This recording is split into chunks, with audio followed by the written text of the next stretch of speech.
ये सवाल simple pendulum SHM से आया हुआ सवाल है। सवाल में आपको बता रखा है कि एक पेंडुलम है और सिंपल पेंडुलम ऑसिलेट कर रहा है और उस ऑसिलेशन में जो उसका एंगल थीटा लगातार चेंज हो रहा है, उस थीटा की इक्वेशन आपको दे रखी है।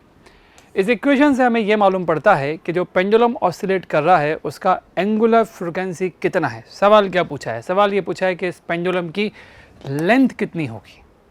आपसे जब कोई ये पूछे कि पेंडुलम की लेंथ कितनी होगी तो आपको ये पता होना चाहिए कि पेंडुलम जो ऑसिलेट कर रहा है उसका टाइम पीरियड कितना है।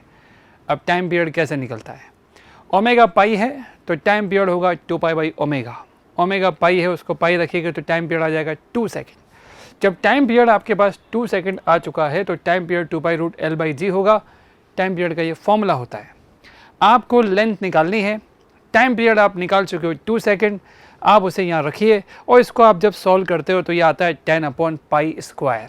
10 अपॉन पाई स्क्वायर को पाई स्क्वायर ऑलमोस्ट 10 होता है, आप इसका आंसर ऑलमोस्ट 1 मीटर आएगा, इसलिए इसका आंसर होगा आंसर 1। ये सवाल है असर्शन, रीज़न या स्टेटमेंट बेस्ड सवाल। 2 स्टेटमेंट आपको दे रखे, दोनों अपने आप में अलग अलग स्टेटमेंट हो सकते हैं।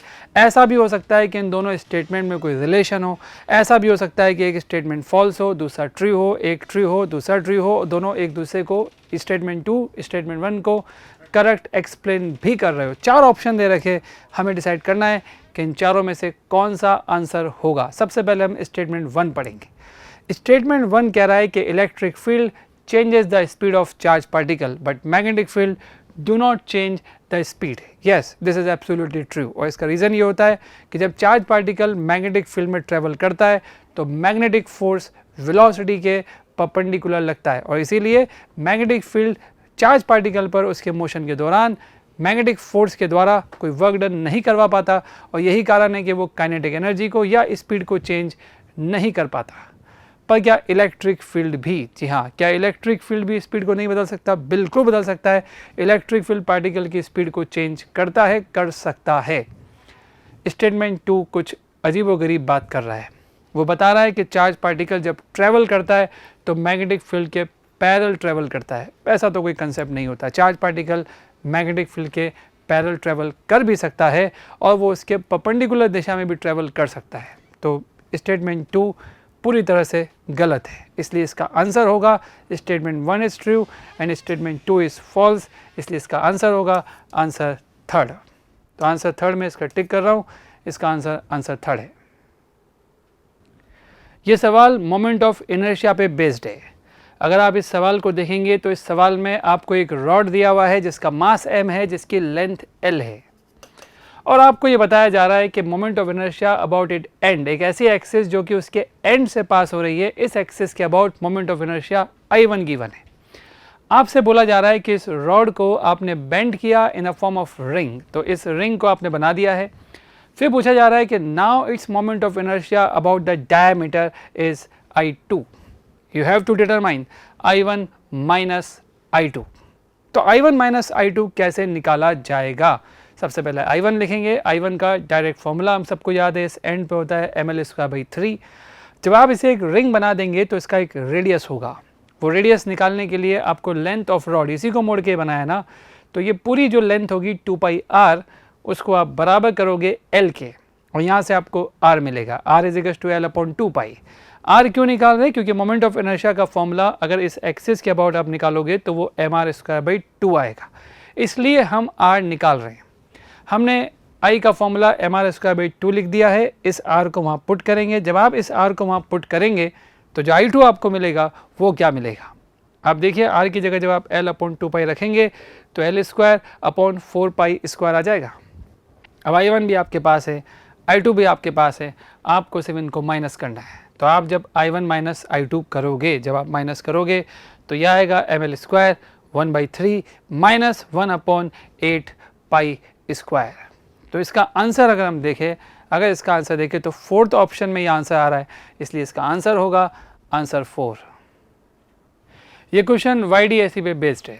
सवाल कहता है कि हमारे पास एक 2 स्लिट है, स्लिट के बीच का सेपरेशन d है, सामने एक स्क्रीन है जो कि बहुत दूर पड़ी हुई है as compared to small d।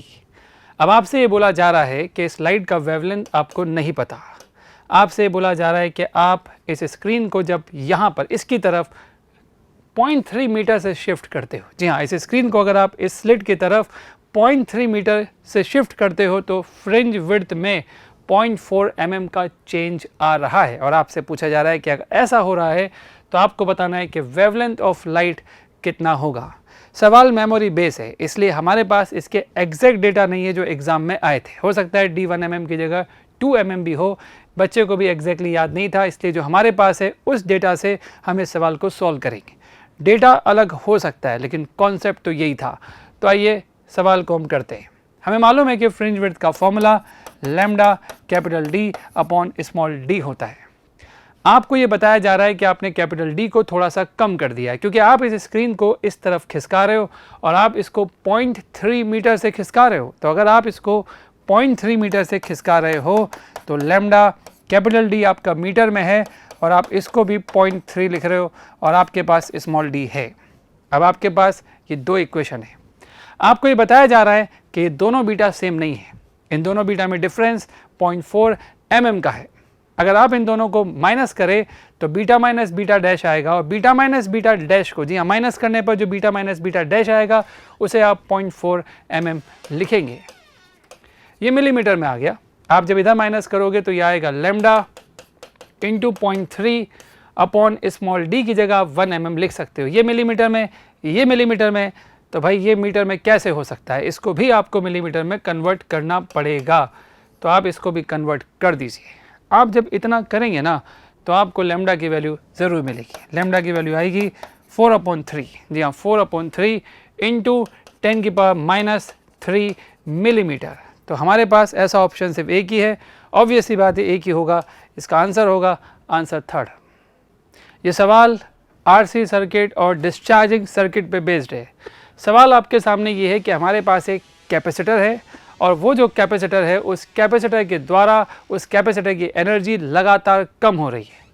Capacitor की एनर्जी T1 टाइम में आधी हो गई है और आपको ये भी बताया जा रहा है कि T2 टाइम में उसका चार्ज, इनिशियल चार्ज का 1/8 हो गया है। आपसे पूछा जा रहा है कि T1/T2 कितना होगा। तो आइए सवाल को करें। अगर आप इस सवाल को ध्यान से देखेंगे तो ये सवाल पूरी तरह से केवल इस चीज़ पे बेस्ड है कि आपको इक्वेशन ऑफ डिस्चार्जिंग चार्ज की पता है कि नहीं पता। मान लीजिए आपको पता है कि कैपेसिटर है और ये कैपेसिटर जब डिस्चार्जिंग सिचुएशन में जाता है तो इसके सामने एक रेजिस्टेंस होता है और ये C और R होता है और टाउ होता है इसका RC टाइम कांस्टेंट। आप जैसा कि जानते हैं तो इसकी इक्वेशन होती है Q = capital Q, that is the initial charge, e⁻t/टाउ। T वो टाइम है जिसमें चार्ज लगातार समय के साथ चेंज हो रहा है। हमसे बोला जा रहा है कि T1 टाइम बाद उसकी एनर्जी हाफ हो गई है। आप जानते हैं एनर्जी का फॉर्मूला Q²/2C होता है। अगर आपसे ये बोला जा रहा है कि कुछ टाइम बाद एनर्जी आधी हो रही है, इसका मतलब आपका चार्ज 1/√2 टाइम्स हो रहा है। तो चार्ज अगर 1/√2 टाइम्स हो रहा है तो आप चार्ज की जगह इनिशियल चार्ज का Q/√2 करिए। इसको सॉल्व करेंगे तो T1 निकल के आ रहा है टाउ ln√2। आप चाहो तो इसे हाफ टाउ ln2 भी लिख सकते हैं। अब अगला केस, इसी कैपेसिटर के लिए ये भी बताया जा रहा है कि T2 टाइम बाद इसका चार्ज इनिशियल चार्ज का 1/8 हो गया है। तो हम उसी इक्वेशन में इस Q की जगह Q/8 लिखेंगे और जब Q/8 लिखेंगे और इसको भी Q से Q कैंसिल करेंगे, फिर सॉल्व करेंगे तो सॉल्व करने के बाद T2 कितना आ रहा है, T2 आ रहा है टाउ ln8। अब ln8 को भी 2 की पावर 3 और 3 बाहर लेकर के ln2 की फॉर्म में लिख सकते हैं, मैंने ऐसा किया भी है। पूछा जा रहा है कि T1/T2 कितना होगा। तो आप जब T1/T2 निकालोगे, इन दोनों को डिवाइड करोगे तो इसका हाफ आपने बाहर ले लिया 2 की पावर हाफ से, इसको 2 की पावर 3 से 3 बाहर ले लिया, ln2 से ln2 कैंसिल हो गया। कैलकुलेशन है और कुछ भी नहीं है, आंसर आपका 1/6 आ रहा है। इसका आंसर होगा आंसर 2। ये सवाल वर्नियर स्केल का है और सवाल क्या है, सवाल काफ़ी आसान बनाया गया है। सवाल आसान क्यों है, पहले आपको सवाल बता देते हैं सवाल है क्या। एक वर्नियर स्केल का वर्नियर कांस्टेंट आपको दे रखा है। नॉर्मली वर्नियर कांस्टेंट भी आपको निकालना पड़ता है main scale division minus vernier scale division से, लेकिन इस सवाल में आपको वर्नियर कांस्टेंट पहले से ही दिया हुआ है। आपको ये भी बता रखा है कि मेन स्केल रीडिंग 1.7 सेंटीमीटर है जब आप एक शाफ्ट के डायमीटर को नाप रहे हैं। फिर आपको ये भी बता रखा है कि जो वर्नियर स्केल का 5th डिवीज़न है, जी हाँ, वर्नियर स्केल का 5th डिवीज़न मेन स्केल से कोइंसाइड कर रहा है। और एक खास बात जो अक्सर आपको खुद को निकालनी पड़ती है, लेकिन यहाँ दे रखा है, ज़ीरो एरर भी है और वो है -0.05 सेंटीमीटर। पूछा क्या जा रहा है, diameter of shaft in centimetre. आप जानते हैं आपकी लाइफ को बहुत आसान बनाया है। आप बोलोगे कैसे? लाइफ आसान इसलिए बनाई कि एक तो आपको यहाँ पर वर्नियर कांस्टेंट निकालने को नहीं बोला गया और आपको निकालने की ज़रूरत भी नहीं पड़ी। ठीक ऐसे ही ज़ीरो एरर भी आपको निकालनी नहीं पड़ी, डायरेक्ट आपको ज़ीरो एरर दे रखी है। जैसा कि आप जानते हैं कि जब ज़ीरो एरर होती है ना, तो हमें करेक्शन भी लिखना पड़ता है। करेक्शन हमेशा ज़ीरो एरर का नेगेटिव होता है। तो आप देखिए, अगर आप ज़ीरो एरर देखेंगे यहाँ पे, तो ज़ीरो एरर है -0.05। ऐसे में करेक्शन जब यहाँ -0.05 लिखूँगा तो करेक्शन आएगा 0.05 सेंटीमीटर। वर्नियर स्केल रीडिंग आपको निकालनी पड़ेगी। आपको ये बता रखा है कि 5th डिवीज़न कोइंसाइड कर रहा है तो 5 लिखिए और जो वर्नियर कांस्टेंट दे रखा है उससे मल्टीप्लाई करिए। जब आप ऐसा करेंगे तो ये आपको मिलेगा 0.05 सेंटीमीटर। आपके पास मेन स्केल रीडिंग ऑलरेडी है, आपके पास वर्नियर स्केल रीडिंग भी आ चुकी है, आपको करेक्शन भी पता है। इतना कुछ पता है ना, तो रीडिंग तो आप बता ही दोगे। रीडिंग निकालने के लिए आपको मेन स्केल रीडिंग, आपको वर्नियर स्केल रीडिंग और साथ में आपको करेक्शन भी ऐड करके आंसर लिखना पड़ेगा। जब आप इन तीनों को ऐड करोगे, तीनों का मतलब है 1.7, 0.05 एंड 0.05, तो आंसर आएगा 1.80 सेंटीमीटर। इसलिए इसका आंसर होगा आंसर 1। ये सवाल मैग्नेटिक फील्ड निकालने वाला सवाल है। आपको दो लॉन्ग वायर दे रखे और वो दोनों वायर एक दूसरे से जिस सेपरेशन पे है, दोनों पैरेलल है और जिस सेपरेशन पे, वो सेपरेशन आपको दे रखा है 8 सेंटीमीटर। इन्हीं दोनों के वायर के प्लेन में बीचों बीच एक पॉइंट है, जो पॉइंट है P, और P के बारे में बताया जा रहा है कि वो यहाँ से 4 सेंटीमीटर और यहाँ से भी 4 सेंटीमीटर पे है, क्योंकि वो मिड पॉइंट है, इसी प्लेन में है जिस प्लेन में दोनों वायर रखे हुए। आपको ये भी बताया जा रहा है कि इन दोनों वायरों में करंट की वैल्यू सेम है, पर यह नहीं बताया गया कि करंट का डायरेक्शन सेम है कि अपोजिट है। फिर यह भी बताया गया है कि उन दोनों करंट की वजह से जब आप पॉइंट P पर मैग्नेटिक फील्ड निकालते हो तो वो मैग्नेटिक फील्ड आता है 300 माइक्रो टेस्ला। ऐसा एग्जामिनर हमको बोल रहा है। और पूछ क्या रहा है? पूछ ही रहा है कि वो जो सेम करंट इन दोनों वायर में फ्लो कर रहा है वो कितना फ्लो कर रहा है और वो सेम डायरेक्शन में फ्लो कर रहा है कि अपोजिट डायरेक्शन में फ्लो कर रहा है। अब अगर आप ध्यान से देखेंगे कि अगर दोनों के करंट के डायरेक्शन अगर आप सेम मान लेते हैं, सपोज करिए, तो क्या होगा? इसकी वजह से मैग्नेटिक फील्ड आउटवर्ड आएगा। अगर आप इसकी वजह से देखेंगे तो मैग्नेटिक फील्ड आउटवर्ड आएगा, और अगर आप इसकी वजह से मैग्नेटिक फील्ड देखेंगे तो वो इनवर्ड आएगा। यानी आप कह सकते हो कि पॉइंट P पर आउटवर्ड और इनवर्ड दो तरह के मैग्नेटिक फील्ड आएंगे और दोनों की वैल्यू सेम आएगी, क्योंकि दोनों में करंट सेम है, दोनों की डिस्टेंस सेम है। फॉर्मूले के हिसाब से अगर दोनों मैग्नेटिक फील्ड सेम आएंगे, अपोजिट आएंगे, तो B नेट 0 आएगा। 300 माइक्रो टेस्ला तो किसी भी कीमत पे नहीं आ पाएगा। तो अगर आप चाहते हो कि मैग्नेटिक फील्ड 300 माइक्रो टेस्ला आए, तो सबसे पहली बात तो ये कि दोनों के करंट सेम डायरेक्शन में नहीं होने चाहिए। तो करंट का डायरेक्शन एक दूसरे के अपोजिट होना ही चाहिए। जब करंट का डायरेक्शन एक दूसरे के अपोजिट होगा तभी ऐसा होगा कि दोनों के B का डायरेक्शन एक दूसरे के सेम डायरेक्शन में आ सकता है। आपको दिखाते हैं कैसे। इसके कारण मैग्नेटिक फील्ड आउटवर्ड आएगा, और जब आप उसके कारण मैग्नेटिक फील्ड देखोगे तो वो भी आउटवर्ड आएगा और वो दोनों ऐड हो जाएंगे। दोनों के मैग्नेटिक फील्ड का फॉर्मूला μ0I/2πr होगा, और जब दोनों ऐड होंगे तो ट्वाइस हो जाएगा। और इस मैग्नेटिक फील्ड को हम जितना हमको दे रखा है 300 माइक्रो टेस्ला, माइक्रो को कन्वर्ट किया है टेस्ला में, 10⁻⁻⁶ से मल्टीप्लाई करके μ0 का वैल्यू रखा गया है। r का, r मतलब ये डिस्टेंस है जो कि 4 सेंटीमीटर है, उसको मीटर में कन्वर्ट किया गया है और उसके बाद कैलकुलेशन किया गया तो 30 एम्पियर आ रहा है। अपोजिट डायरेक्शन हम पहले ही बता चुके, आंसर 30 एम्पियर आ रहा है, तो इसका आंसर होना चाहिए आंसर 1। ये सवाल NLM पे बेस्ड है। एक लिफ्ट आपको दे रखी है जिसका एक्सेलरेशन आपको नहीं पता, आपको ये भी नहीं पता कि एक्सेलरेशन ऊपर की तरफ है या एक्सेलरेशन नीचे की तरफ है। इस लिफ्ट के अंदर एक वेट ऑफ बॉक्स रखा हुआ है, एक बॉक्स आपके सामने रखा हुआ है और ये बताया जा रहा है कि लिफ्ट और बॉक्स की सरफेस और लिफ्ट के सरफेस के बीच में जो नॉर्मल फोर्स है, जी हाँ, वो normal force weight of box का 1/4 है, ये हमको बता रखा है। हमको ये बता रखा है कि जो दोनों एक दूसरे पर नॉर्मल फोर्स लगाएंगे वो इस बॉक्स के वेट का 1/4 होगा। तो बॉक्स का वेट कितना है, mg, और नॉर्मल कितना होगा, नॉर्मल होगा mg डिवाइडेड बाई 4, ये हमको दे रखा है। और हमसे पूछा जा रहा है कि अगर ऐसा है तो ये एक्सेलरेशन कितना होगा। जैसा कि मैंने आपसे कहा कि हमें पता ही नहीं है कि एक्सेलरेशन ऊपर है या नीचे, तो हम नॉर्मली ऊपर की तरफ ही मानेंगे। अगर हमारा a माइनस में आया तो हम अपनी गलती मान लेंगे और चुपचाप बोल देंगे कि ये a नीचे की तरफ है, इसमें कोई दुख होने वाली बात नहीं है। तो आपके सामने हम इसको सॉल्व करते हैं। अगर एक्सेलरेशन ऊपर की तरफ है तो इस बॉक्स का भी एक्सेलरेशन ऊपर की तरफ ही होगा। अगर आप इस बॉक्स पे इक्वेशन लिखोगे तो इस पे 2 ही फोर्स लग रहे और उन दोनों फोर्स को नेट के हम ma के बराबर, नेट फोर्स को ma के बराबर कर देंगे। n की जगह आप लिखोगे mg/4 minus mg is equals to ma। आप जब इसे सॉल्व करोगे तो सॉल्व करने पर आपका a आ रहा है -3g/4। जैसा कि मैंने आपसे कहा था कि एक्सेलरेशन का डायरेक्शन हमको पता नहीं था, हमने इसे ऊपर की तरफ माना, हमारा a माइनस आया। इसका एक ही मतलब है कि हमारी ये लिफ्ट ऊपर की तरफ नहीं नीचे की तरफ जा रही है और इसके एक्सेलरेशन का मैग्नीट्यूड 3g/4 है। ऐसा एक ही ऑप्शन होगा, ऑब्वियस सी बात है, सिंगल चॉइस क्वेश्चन है, तो इसका आंसर होगा आंसर 1। ये क्वेश्चन रेडियो एक्टिविटी का सवाल है। इससे पहले भी एक सवाल हमने रेडियो एक्टिव डिके प्रोसेस का देखा था, लेकिन ये डिके प्रोसेस का ना होकर के रेडियो एक्टिविटी का सवाल है, जिसमें आपको ये बोला जा रहा है कि एक रेडियो एक्टिव सैंपल का हाफ लाइफ 5 ईयर्स है।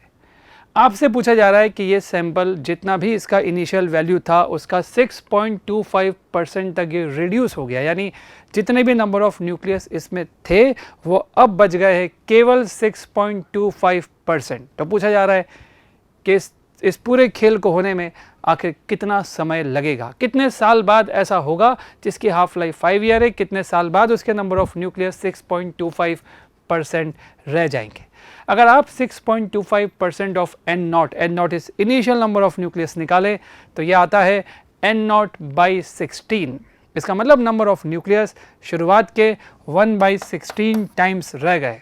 आप जानते हो, अगर आप डायरेक्ट फॉर्मूला लगाओ n is equals to n0/2 t/t½ तो n की जगह जब आप n0/16 रखेंगे तो 16 को आप 2 की पावर 4 लिख सकते हैं और उससे जो आपका आंसर निकल के आने वाला है वो निकल के आएगा। आप कह सकते हो कि ये भी 4 होना चाहिए, तो t/t½ 4 होगा और इसका मतलब ये है कि टाइम होगा 4 times of t½ half life का 4 टाइम जब होगा तब आपका नंबर ऑफ न्यूक्लियस आधा आधा आधा होते होते 1/16 टाइम्स हो गया होगा। अब हाफ लाइफ आपके पास 5 साल है, तो आप जब 4 × 5 लिखोगे ना तो वो आएगा 20 ईयर्स। तो इसका आंसर होगा आंसर 1।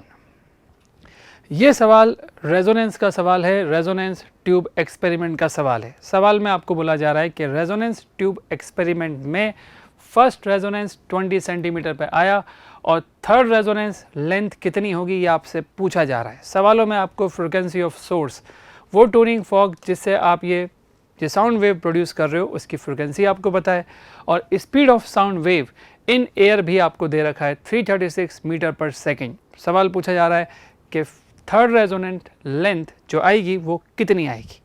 देखिए, जब आप रेजोनेंस ट्यूब एक्सपेरिमेंट करते हो तो आपको एंड करेक्शन भी शामिल करना पड़ता है।